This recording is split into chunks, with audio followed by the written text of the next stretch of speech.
पड़ता है। अब मुझे कल कहीं और काम मिलेगा तो वो लोग क्या मुझे सर पे बिठाएंगे? वो एक ऐसी अदाकारा थी जो हिंदी सिनेमा में माँ के किरदार को अमर कर गईं। हमारे पास हिम्मत तो है बेटे, और जिसके पास हिम्मत होती है वो अपनी तकदीर आप बनाते हैं। बेटे, दुखों में रोते नहीं, मुस्कुराते हैं। उनके चेहरे पर एक ऐसी आभा थी कि हर किसी का सर उनके लिए आदर से झुक जाता था। माँ, मैं आ गया हूँ माँ। अब क्यों रोती हो? रो नहीं माँ, रो नहीं। तुम ही मेरी माँ हो, तुम ही। हाँ, मैं तुम्हारा बेटा हूँ माँ। उन्होंने बड़े पर्दे पर सबसे ज्यादा सदी के महानायक यानी अमिताभ बच्चन की माँ का किरदार निभाया। तो फिक्र मत कर बेटे, आज सरस्वती की प्रार्थना से तुझे दोबारा जिंदगी मिली है, वरना मौत तो दरवाजे तक आ पहुंची थी। लेकिन क्या आप जानते हैं कि बॉलीवुड की यह दमदार माँ अपने करियर की शुरुआत में धार्मिक फिल्मों में देवी के किरदार में इतनी फेमस थी कि इनकी तस्वीरों की भी पूजा होती थी। मेरे काली का स्वरूप से इसके रक्त की बूंदे चूसे बिना ही राक्षस नहीं मरेगा।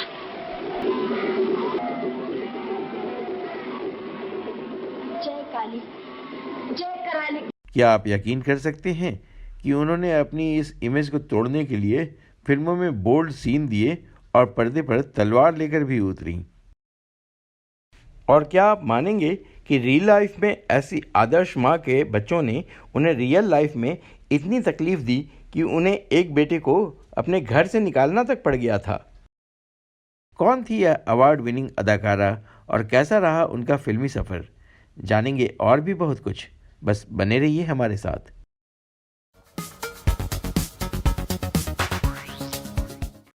दोस्तों नमस्कार, आप देख रहे हैं ड्रामा सीरीज इंडियन और मैं हूं धीरज। चाहे पास हो, चाहे दूर हो, मेरे सपनों की। निरूपा राय की गिनती बॉलीवुड की सबसे संजीदा एक्ट्रेस में होती है।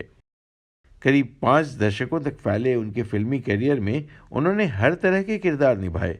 उन्होंने अपनी फिल्मी करियर की शुरुआत गुजराती फिल्मों से की। उन्होंने लगभग 300 फिल्मों में एक्टिंग की। उनकी पर्सनल लाइफ भी काफ़ी इमोशनल रही। आइए नज़र डालते हैं उनकी लाइफ के दिलचस्प फैक्ट्स पर।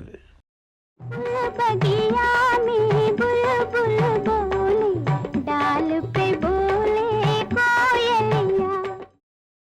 निरूपा राय का जन्म 4 जनवरी 1931 को गुजरात के वलसाड में ट्रेडिशनल गुजराती चौहान फैमिली में हुआ था।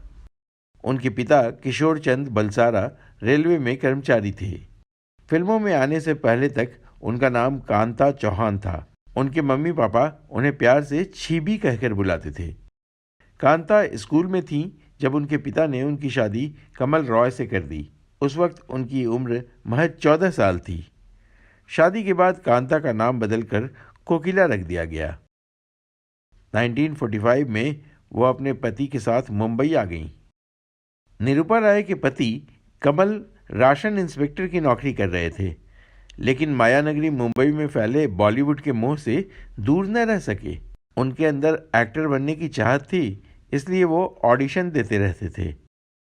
शादी के महज 4 महीने बाद कमल एक गुजराती फिल्म के लिए ऑडिशन देने गए तो अपने साथ अपनी पत्नी कोकिला को भी ले गए। डायरेक्टर फिल्म के लिए हीरोइन खोज रहे थे। उन्होंने कमल को तो रिजेक्ट कर दिया, लेकिन उनकी पत्नी कोकिला को देखते ही लीड रोल ऑफर कर दिया। पति के कहने पर कोकिला ने पहली गुजराती फिल्म रनक देवी की थी। इस फिल्म के निर्देशक वीएम व्यास थे, जिन्होंने कोकिला को निरूपा का नाम दिया। इस फिल्म में उनके साथ त्रिलोक कपूर नजर आए थे, जो राज कपूर के चाचा थे। उनके बारे में एक अलग वीडियो इस चैनल पर है, जिसका लिंक आई बटन में दिया हुआ है। एक्टर त्रिलोक कपूर के साथ उन्होंने दर्जनों धार्मिक फिल्में की।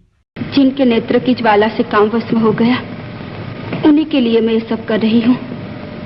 मगर उन भोलेनाथ की कृपा दृष्टि मुझे भागन पर अभी तक नहीं पड़ी। 40 और 50 के दशक में निरूपा रॉय को धार्मिक फिल्मों की रानी माना जाता था। उस जमाने में मध्यम वर्गीय घरों में लड़कियों का फिल्मों में काम करना बुरा माना जाता था। जब निरूपा के फिल्मों में काम करने की खबर उनके मायके पहुंची तो हंगामा मच गया। खासकर उनके पिता इस बात से काफी नाराज थे। निरूपा रॉय ने एक इंटरव्यू में बताया था, मेरे फिल्म साइन करने के बाद पापा ने कहा कि वो मुझसे रिश्ता ख़त्म कर लेंगे। वक्त के साथ सभी ने मेरे फिल्मी करियर को अपना लिया था, लेकिन पापा अंतिम सांस तक अपनी कहे बात पर अडिग रहे। मेरी माँ मुझसे छुपकर मिलती थी, लेकिन पापा कभी नहीं मिले। निरूपा रॉय की पहली हिंदी फिल्म 1946 में आई होमी वाडिया की फिल्म अमर राज थी। 1950 में आई फिल्म हर हर महादेव में उनके पार्वती के किरदार को लोगों ने खूब सराहा। आहा, कितनी सुंदर झोपड़ी है, चारों ओर कैसी शांति है। किसी भी स्त्री को अपने स्वामी की छत्र छाया में इससे अधिक और क्या चाहिए। तुम्हें तो संतोष हो गया देवी, पर मेरा जी इस चार दीवारी के बंधन से घबराता। और इसके फौरन बाद वीर भीमसेन में वह द्रौपदी के किरदार में नजर आईं तो दर्शक उनकी एक्टिंग के कायल हो गए। शुरुआती दौर में उन्होंने फिल्म में देवियों के किरदार के रूप में अपनी पहचान बनाई। उन्होंने 1-2 नहीं बल्कि 16 फिल्मों में देवी का किरदार निभाया। नौबत तो यहाँ तक आ गई थी कि लोग उनके घर जाकर उनके पैर छूते और भजन गाते थे। निरूपा रॉय अपनी देवी की इमेज से बाहर निकलना चाहती थीं और उन्हें मौका भी मिला। 1952 में आई फिल्म सिंदबाद द सेलर में उन्होंने एक ऐसी युवती का किरदार निभाया जो तलवार चलाती थी और मारधाड़ करती थी।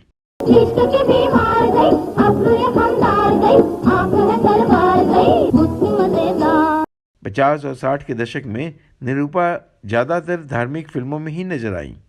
अरे एक अयोध्या धाम, वहाँ के राजा है ये राम, कौशल्या थी माता, इनके पिता का दशरथ नाम। 1953 में रिलीज हुई बिमल राय की 2 बीघा जमीन उनके लिए मील का पत्थर साबित हुई। यह फिल्म देश विदेश हर जगह सराही गई। इस फिल्म के लिए उन्हें फिल्म फेयर अवार्ड भी मिला। तूने फिर रोना शुरू कर दी। इसमें रोने की क्या बात है? लोग क्या कलकत्ते नहीं जाते? क्या जाने, मन जैसे बार बार कह उठता कि मैं फिर तुम्हें कभी नहीं देख सकूंगी। निरूपा रॉय एक स्टार से ज्यादा कलाकार थीं। एक तरफ जहां वो कमसिन युवती के किरदार में पूरी तरह फिट बैठती थीं, तो वहीं दूसरी तरफ उन्हें वृद्ध महिला का किरदार निभाने में भी कोई ऐतराज नहीं था। उस दौर में जब दूसरी हीरोइनें हीरो की बड़ी बहन तक का रोल निभाने में घबराती थीं, वहीं निरूपा रॉय को मां के रोल में उतरने में भी कोई ऐतराज न था। 1955 में आई फिल्म मुनीम जी में उन्होंने खुद से लगभग 8 साल बड़े देव आनंद साहब की मां का इतना सजीव रोल निभाया कि दर्शकों के साथ साथ कलाकार भी उनकी एक्टिंग का लोहा मान गए। चुप हो जाओ, मैं अपने और कुछ सुनना नहीं चाहती। ठीक है, जो जी में आएगा। हालांकि इसके कई साल बाद तक वो फिल्मों में ग्लैमरस हीरोइन के तौर पर जानी जाती रहीं। 1960 में आई फिल्म सुपरमैन में निरूपा राय ने लीड रोल यानी सुपरमैन की भूमिका निभाई थी। इसके बाद लगभग 2 दशकों तक निरूपा राय ने दर्जनों फिल्में की। इन फिल्मों में वो विभिन्न किरदारों में नजर आईं।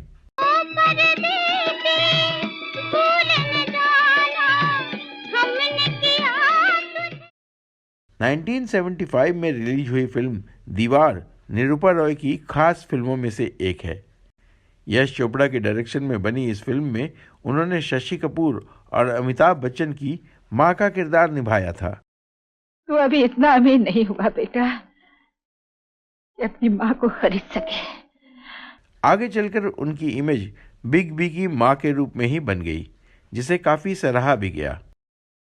इसके बाद खून पसीना, मुकद्दर का सिकंदर, अमर अकबर एंथोनी, सुहाग, इनकलाब, गिरफ्तार, मर्द और गंगा जमुना सरस्वती जैसी फिल्मों में भी वो अमिताभ की मां की रोल में नजर आईं। मर्द टांगे वाला मैं हूँ, मर्द टांगे वाला, मुझे दुश्मन क्या मारेगा, मेरे दोस्त है ऊपर वाला।